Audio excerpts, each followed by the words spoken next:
जरूरी नहीं कि जिंदगी में हम आए हैं और हम जैसा सोचे वैसा ही हो। जरूरी नहीं है कि हम संसार सागर में, देखो भगवान ने आपको और हमको जन्म दे दिया, शरीर कैसा देना था ये उसको मालूम, हमारे पूर्व का कैसा कर्म था उसके अनुसार हमारा शरीर मिला।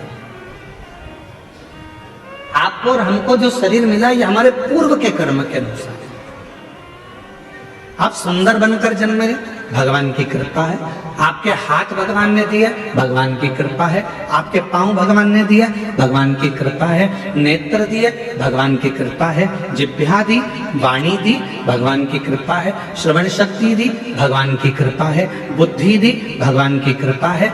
शरीर कैसा देना था यह परमात्मा ने हमारे पूर्व का स्मरण कर कर, पूर्व के खातों को देखकर तब भगवान ने हमको दिया। यहाँ जितने लोग बैठे हैं, अगर आप में से किसी ने लोन लिया हो तो बैंक वाले पुराना हिसाब देखते हैं। यहाँ माइंस वाले बहुत काम करते होंगे तो लोन लेना ही पड़ता होगा, है? तो लोन लेते होगे तो पुराना हिसाब देखा जाता है। पहले लिया था, जमा करा कि नहीं करा, इतना पैसा लिया था, उस बैंक से उठाया था, भले तुम दूसरी बैंक से लो लोन, पर वो पूरी बैंक कौन टटोली जाती है कि इसने पैसा जमा करा कि नहीं करा, इसने जमा किया कि नहीं किया। बस जैसे बैंक का लोन देने वाला पुराना हिसाब देखता है, उसी तरह हमको जन्म देने वाला भी हमारा पुराना हिसाब देखता है। पुराना हिसाब क्या करा संसार सागर में जाकर, किसी भूखे को भोजन कराया, प्यासे को पानी पिलाया, भगवान का मंत्र जाप किया, नाम जाप किया, किसी को सहायता प्रदान करी, किसी को शिक्षा प्रदान करी, किसी को चिकित्सा प्रदान करी। वो पुराना हिसाब देखता है और पुराना हिसाब देखने के बाद हमारा शरीर देता है। हमारे शरीर में कोई भी थोड़ी सी भी कमी रखता है, समझ लेना हमारा पूर्व का दिया हुआ है। महाराज कुछ हमने श्रेष्ठ ना करा हो, श्रेष्ठ।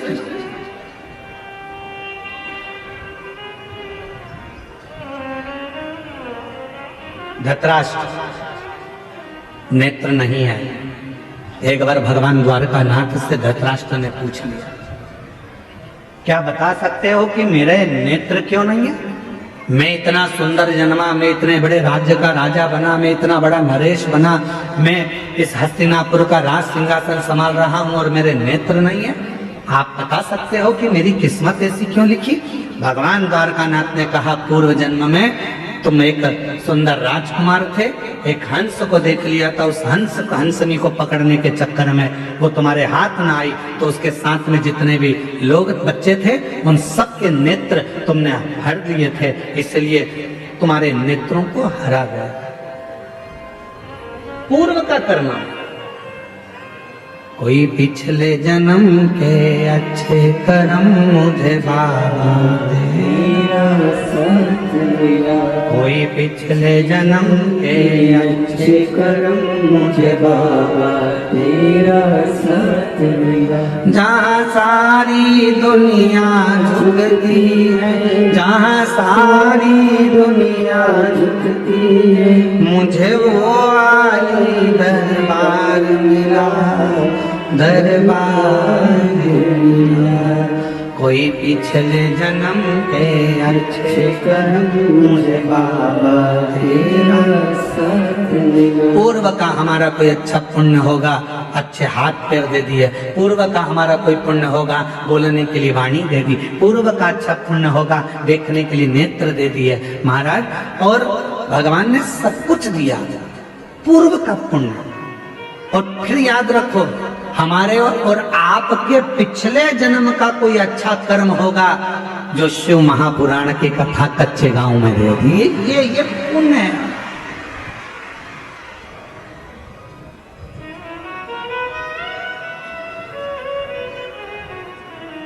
यहां से जाने के बाद भगवान को धन्यवाद देना, तूने बड़ी कृपा करी, हमारे गांव के पास में कथा करवा दी, मैं जाके कथा सुन ली, तूने बड़ी कृपा करी, मेरे दोनों पांव अच्छे चल कर गई, तूने बड़ी कृपा करी, गाड़ी से पहुंच गई, तूने बड़ी कृपा करी, बैठने की जगह भी दे दी, तूने बड़ी कृपा करी, कथा सुनने के लिए कान भी अच्छे दिए। एक हाथ गड़बड़ हो जाता तो फिर ध्यान लगा कर सुनना पड़ता।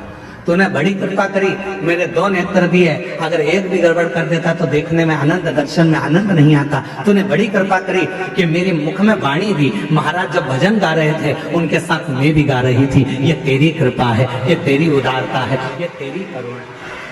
और प्रभु भगवान से कहते रहना, भोलेनाथ ऐसी कृपा करना मेरे बूढ़ा महादेव, ऐसी कृपा करना बूढ़ा देव, ऐसी कृपा करना मेरे महादेव, ऐसी करुणा करना मेरे बाबा कि मेरे शरीर को ऐसे ही चलाते फिराते रहना, इसको पलंग पर मत पटक देना, इसको कहीं हॉस्पिटल में मत पटक देना, चलाते फिराते। पूर्व का कर्म है हमारा।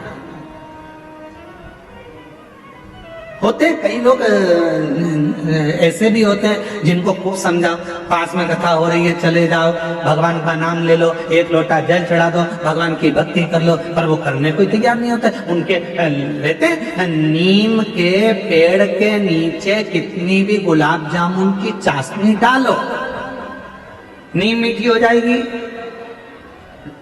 बोलो तो नहीं। नीम के पेड़ के नीचे कितनी भी तुम एक काम करो, जलेबी का घोल डाल दो, मीठी होगी? चल जान दो। अच्छा, करेले के पेड़ के नीचे, करेले के पौधे के नीचे, करेले की बेल के नीचे आप गुलाब जामुन की चाशनी डालो, रसगुल्ले की चाशनी डालो, क्योंकि वो रसगुल्ला खाने के बाद उसका पानी तो काम आता ही नहीं है। तो एक काम करें अपन कि करेले की बेल के नीचे डाल देते तो करेला मीठा हो जाएगा, हो जाएगा।